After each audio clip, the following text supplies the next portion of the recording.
Bem-vindo a mais um VCast, meu nome é Vinícius Musselman e hoje eu estou aqui com o Alexandre Sacha Mendes. Obrigado por estar aqui conosco, Sacha. Eu queria dar continuidade àquele vídeo que a gente gravou sobre se um cristão pode ser gay. Teve bastante interação, bastante pessoas comentando. Eu gostaria de conversar com você um pouquinho sobre a perspectiva da igreja em relação à homossexualidade. Mas antes disso, vamos definir os termos do debate para clarear um pouquinho esse ambiente tão confuso que é esse debate. A discussão ela não acontece no vácuo, né? Acho que é importante a gente entender isso, né? O membro da igreja precisa estar ciente disso. Quando nós interagimos com pessoas de fora, a gente precisa ser honesto o suficiente, colocar em cima da mesa o nosso sistema de valores, né? Porque a discussão ela acontece debaixo da perspectiva de Deus sobre o assunto, né? Na nossa questão, qual a nossa fonte de verdade? A nossa fonte de verdade é a palavra de Deus, é o que Deus pensa, é o que Deus revelou sobre o assunto, né? Então, quando nós estamos discutindo o debate, né, quando nós estamos definindo os temas do debate, nós precisamos definir qual a sua fonte de verdade. Sim. Como que você sabe o que você sabe, né? Qual a sua epistemologia, se a gente quiser falar um pouco mais complicado, é chique aqui, né? Como é que você sabe o que você sabe, né? Então, nós sabemos o que nós sabemos porque nos foi revelado. Nos foi revelado na palavra de Deus. Há um Deus, criador dos céus e da terra, criou todas as coisas.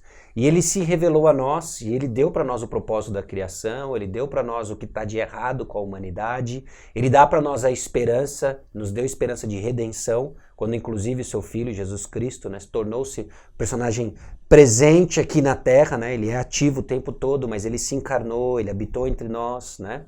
Então, quando nós estamos falando do debate, nós precisamos falar disso. A nossa fonte de verdade ela é a palavra de Deus, e a partir dela é que nós desenvolvemos os outros elementos, né. Deus é o ponto de partida, ele se revelou os outros elementos, Deus criou o sexo, tinha um propósito, o propósito do sexo é espelhar essa diversidade em unidade da imagem de Deus, né? Ele fez isso para o contexto de casamento, em que duas pessoas se completam, duas pessoas do sexo oposto se completam, né? E aí elas espelham essa diversidade em unidade, né? Certo. Porque, na verdade, toda pessoa vai ter um pano de fundo ou uma cosmovisão que vai guiar os valores dela. Ciente disso ou não. Ciente disso ou não, inclusive as pessoas de fora, inclusive as pessoas que defendem a homossexualidade, eles vão ter um conceito do que é o homem. De onde eles tiram esse conceito?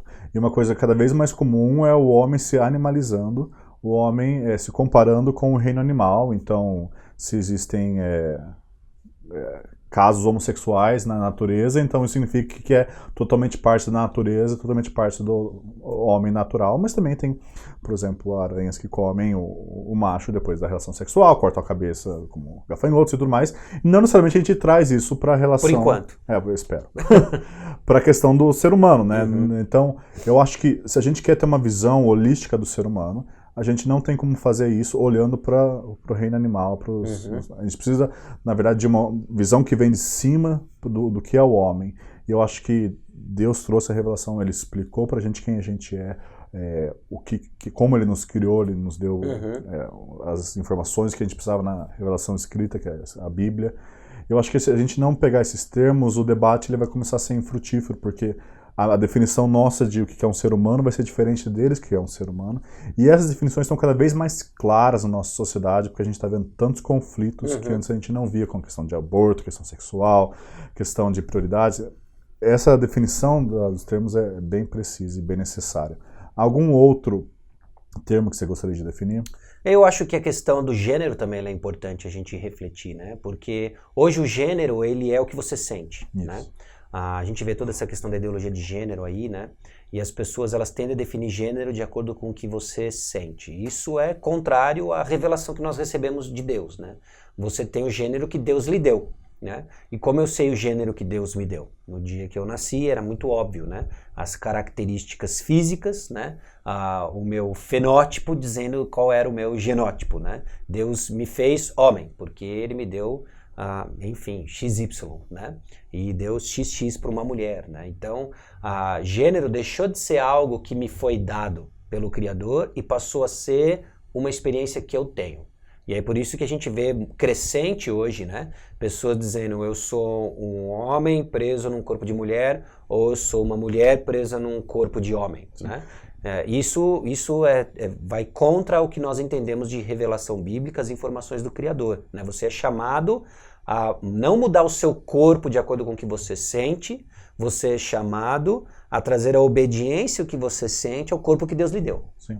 Essa inversão, na verdade, porque às vezes o sentimento pode ser diferente, de fato, do corpo que você tem, só que hoje nós temos uma priorização do sentimento acima de qualquer outra norma, né? Então, se eu sinto amor, isso é justificado, se eu sinto que eu sou isso, já é justificado.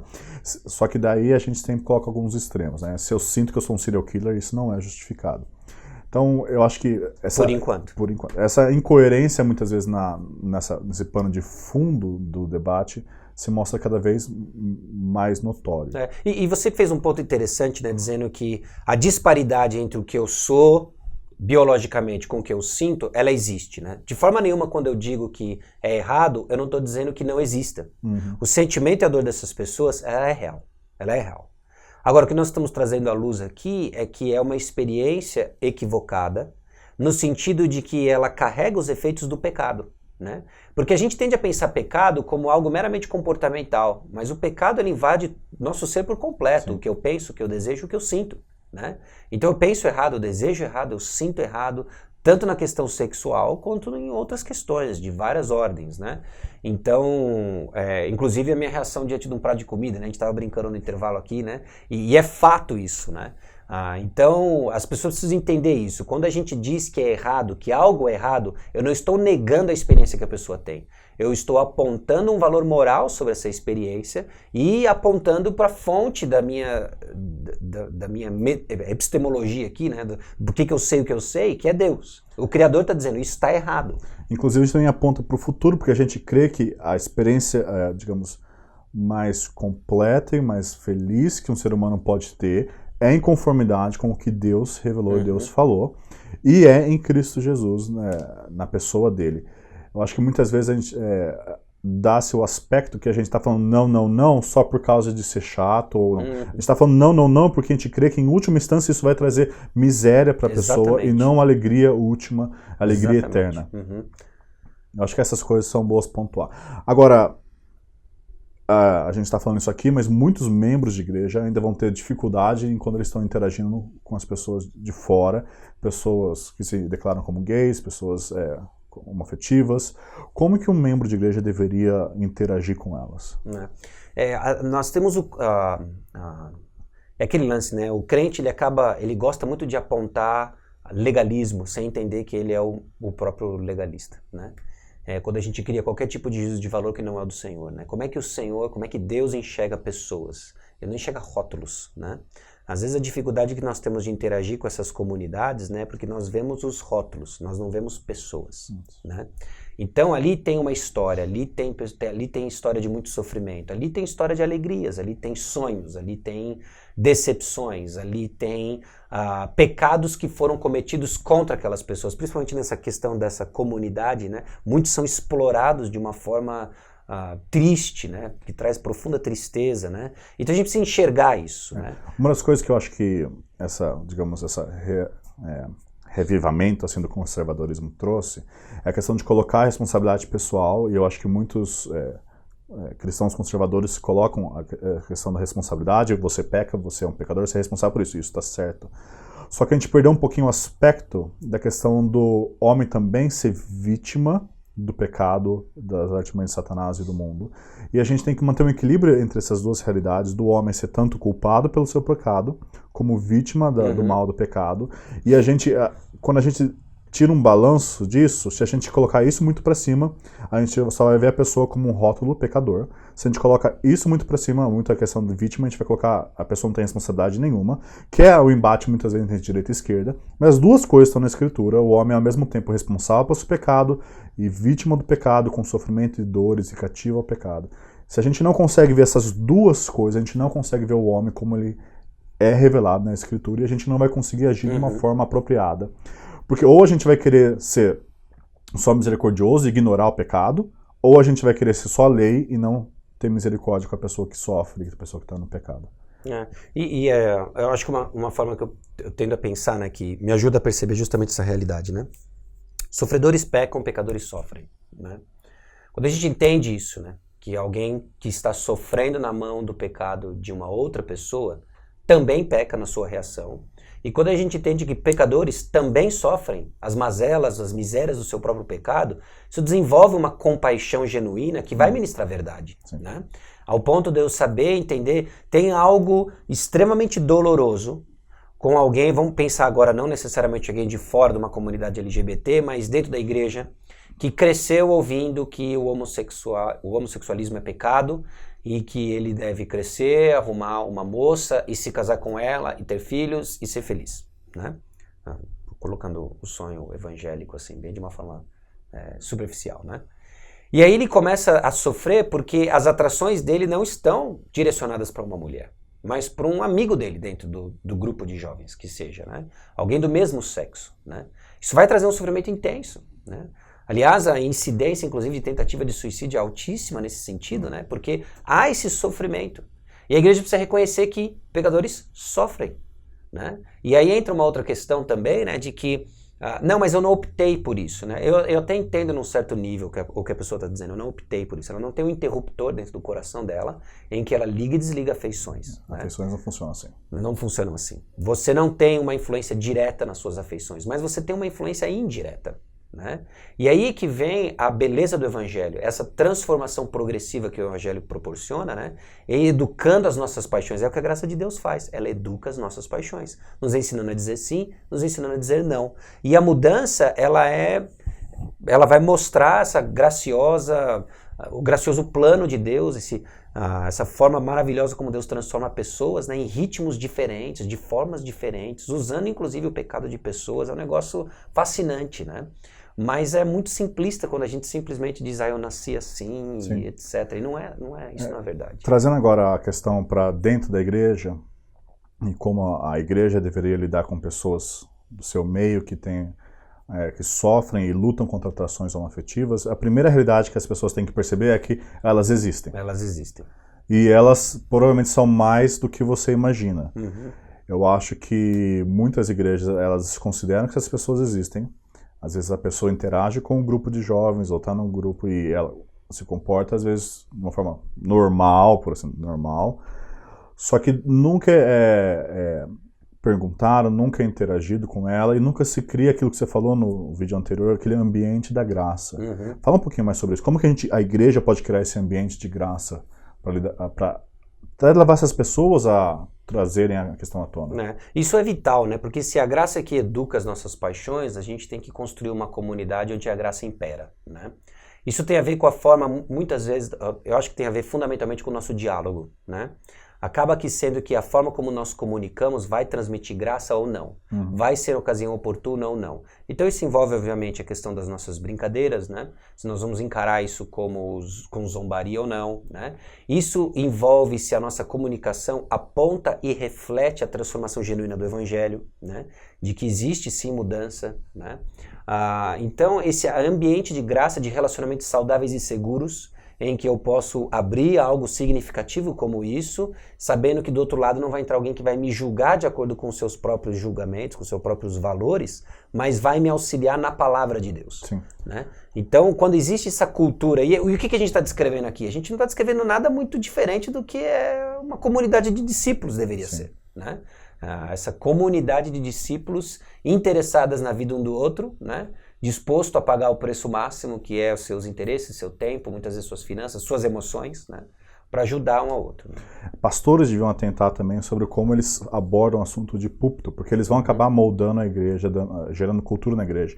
E muitas vezes o que eu vejo, quando a gente vai expor Romanos 1, 2 e 3, falar sobre a depravação total, a gente normalmente é como se a gente estivesse só fazendo apologética com os de fora. E muitos pastores são insensíveis em entender que talvez você tenha um membro na sua igreja, ou o filho de um membro da sua igreja, que luta com aquela questão. Ele está lá ouvindo a sua pregação e você não falou nada de graça, de evangelho para aquela pessoa, de que ela pode lutar contra aquilo, que ela é perdoada pelos méritos de Cristo e não pelas obras dela. Eu acho que a nossa comunicação até do púlpito, seja no domingo, seja nas reuniões de jovens ou assim o que for, em grupos pequenos, precisa mudar um pouquinho para a gente ter um pouquinho de sensibilidade, de entender que existem pessoas lá que estão lutando contra isso. E normalmente são pessoas que estão lutando e sofrendo contra isso. Dificilmente você vai ter no meio da igreja uma pessoa que sente essa atração e ela está tudo bem com isso. Ela normalmente está em miséria emocional porque ela está confusa, ela não tem ninguém para se abrir, ela não tem ninguém com quem chorar e estar junto com ela. E não tem ninguém vindo e abraçando ela com o amor de Cristo. Quais outras recomendações você daria para uma igreja? Eu acho que se educar sobre o assunto é vital mesmo, né? Como você está colocando. Sem sombra de dúvida, o púlpito acaba sendo o formador de opinião número 1 dentro da igreja. Vai moldar não só o conteúdo, como a forma como nós vamos encarar o assunto, né? O tom pastoral vindo de púlpito ele é muito importante, né? Mas tem outras formas também, não só a questão do púlpito pregação, né? Mas quando você falava, eu estou aqui pensando, né? Talvez algumas séries em termos de escola bíblica dominical, se a sua igreja tem esse contexto, né, ainda de escola bíblica dominical, pequenas informativos sobre o assunto precisa aproveitar as oportunidades, né? Quando existe e acontece a questão da parada gay, né? Como é que a igreja reflete sobre isso, as conversas, né? E elas precisam ser reeducadas pela graça de Deus, sem sombra de dúvida, né? Inclusive, às vezes, abordar o assunto sem simplismo, né? Igual a gente falou sobre afeições, né? Tipo, se você tem essa luta, para. Como se fosse assim com qualquer pecado, né? Você vira a chave, pronto, não vou mais cair naquele pecado. E entender que como assim como o jovem que tem atrações heterossexuais e precisa ser acompanhado, e não é assim, parou, ele não vai mais sentir mais nada, o jovem com atrações homossexuais também não é simplista, ele precisa de acompanhamento, ele precisa de misericórdia, de graça, alguém andando junto ao lado dele. Inclusive, pessoas do mesmo sexo andando junto do lado dele ou dela, né? Porque muitas vezes a gente acha que, como que eu vou aconselhar alguém que tem atração por pessoas do mesmo sexo? Mas o próprio fato dos jovens ou da igreja estarem junto com aquela pessoa já vai dando padrões de comportamento que ele precisa aprender muitas vezes, para perder os trejeitos. Interação com outras pessoas do mesmo sexo no nível sadio, que não só no nível promíscuo até. Todas essas questões vão ajudar, e eu acho que a igreja pode lidar com a situação não com simplismo, mas vendo a questão como complexa, com o sofrimento que e com a graça necessária para abordar o assunto. E entra também uma teologia de desejos, né? Isso. A gente precisa ter uma compreensão do que é a nossa teologia sobre desejos. Os desejos, eles são afetados pelo pecado, né? A gente não pode esperar que a lei faça aquilo que só a graça vai fazer, né? Muitas vezes a gente quer usar a lei nesse sentido. Poxa, você tem essas atrações, não sinta mais isso, né? Às vezes a gente vê essa aflição nos pais, né? Quando começa a ver isso, para com isso, sem vergonhice, né? Tá bom, pai. Puxa, eu não tinha pensado nisso, mudei. Agora parei. Agora parei. Não funciona assim com pecado nenhum, né? É só a graça que transforma, né? Então, de que forma que nós vamos expor a igreja e criar essa comunidade de graça, né? Em que a graça de Deus vai operando transformação. Aliás, falando no curso, você falou, igrejas, pastores precisam treinar pais a lidar com o assunto, porque os mais influenciados pela mídia, pela cultura, são os adolescentes, os jovens, onde eles veem por aí que isso já é normativo, é normal, é algo que deve ser aceito, porque todo mundo é assim. Eu imagino que em Roma devia ser muito pior a questão, e mesmo assim Paulo rotineiramente fala sobre a pureza e as questões sexuais nas cartas. Gostaria de aproveitar esse último momento para recomendar alguns recursos sobre esse assunto. A Fiel tem um livro, O que a Bíblia ensina sobre homossexualidade, do Kevin DeYoung. Esse livro é um livro mais para você que quer entender o assunto na apologética, em como fundamentar a questão bíblica mesmo, a questão de como a gente pensa biblicamente sobre o assunto. Mas tem outros livros, a gente tem poucos livros na área, começa aí também, né? Você trouxe alguns... Esse aqui da editora Monergismo, né? O Pensamento Secreto de uma Convertida Improvável, né? Ele, na verdade, não é ele é um livro que toca nesse assunto, obviamente, porque é a história da conversão de uma mulher, né, a Rosaria Butterfield, né, em que ela era não só uma homossexual, mas ela era ativista nessa área, né, uma professora de uma universidade, ela estava no campo das ideias do movimento LGBT, né, e a graça de Deus a encontrou, transformou, e é fascinante ouvir que não se tratou de uma questão de, obviamente, da lei, mas você vê mesmo a jornada da graça, transformando, reeducando as paixões dessa mulher, né? Uma história fascinante. A gente tem um artigo dela fantástico no Voltemos Evangelho, muito bom. O que mais você recomenda aí? Tem esse livro aqui, só que esse aqui está em inglês, né? Que é Atração por Pessoas do Mesmo Sexo e a Igreja. E ele lida com uma série de mentiras que são acreditadas e que precisam ser desafiadas, né? Então, se você lê em inglês, esse Same-Sex Attraction and the Church, do Ed Shaw, né? Esse camarada, ele contribui também para um ministério interessante que tem chamado a atenção de que pessoas que têm a atração por pessoas do mesmo sexo estão encontrando, né? E aí uma coisa interessante, a gente não tocou nesse assunto, eu lembrei agora disso, né? As pessoas esquecem muitas vezes o custo do discipulado, né? As mentiras que são propostas aí fora de que não, você nasceu assim, ou eu só vou ser feliz quando eu suprir esse tipo de desejo de atração, esquecem que Jesus nunca disse, olha, me segue e todos os seus sonhos serão realizados. Ele disse, negue-se a si mesmo e carregue a minha cruz. E a pessoa precisa entender, inclusive a pessoa com, e aí entra a questão de que sofredores pecam também, né? Pessoas com atração do mesmo sexo também precisam compreender o seguinte, seguir a Jesus vai ter um preço. Sim. E é o preço da satisfação dos seus desejos desgovernados hoje, né? Assim como nós pagamos o preço em tantas outras coisas, existe um preço a ser pago. E Jesus nunca escondeu isso, né? Agora, ele também nunca escondeu que ele é o melhor tesouro. E aí vem a nossa mensagem de graça, né? Jesus é melhor. Jesus é melhor, né? Então ele ajuda a gente a entender muito isso também no livro, porque alguns conceitos equivocados de que eu só vou ser completamente feliz se eu casar, eu só vou ser completamente realizado se eu tiver uma família, né? De forma nenhuma é nisso que está a nossa realização, né? E ele aborda bastante isso. Um outro assunto que isso me lembra também é que você vê como a LGBT se chama comunidade. E muitas vezes essa pessoa que sofre, que luta contra atrações homoafetivas, ela não encontra uma comunidade na igreja. Exatamente. Porque muitas vezes ela vai ter que, na vida inteira, se tornar eunuco por causa do reino, ela não vai casar, e ela precisa de uma comunidade para viver, ninguém vive isolado. E a igreja precisa dessa comunidade, essa família, que é para ser, né, que é como o Novo Testamento a chama, que vai recebê-la e ela vai interagir numa comunidade saudável, na comunidade cristã, na nova comunidade, nova humanidade que Cristo trouxe. O que mais você recomenda aí? Bom, aqui tem outros livretos, né? Interessante esses recursos que existem aí fora. De novo, uma literatura que está em inglês, né? Homossexualidade e a Bíblia. Será que é um conselho que já caducou ou palavras de vida, né? Então o camarada ele aborda uma postura também em termos da igreja no que se refere ao trato do assunto, né?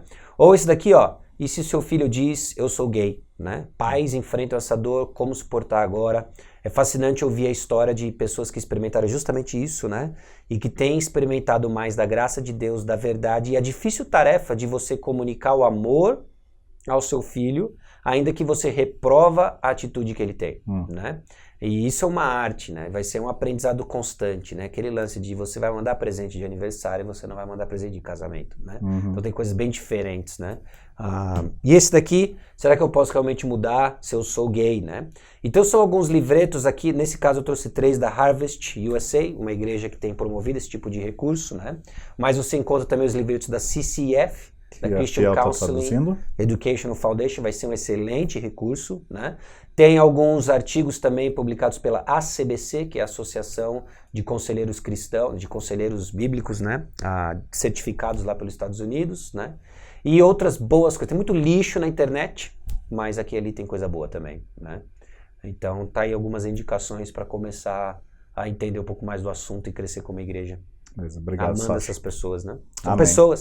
São pessoas. Valeu, brother.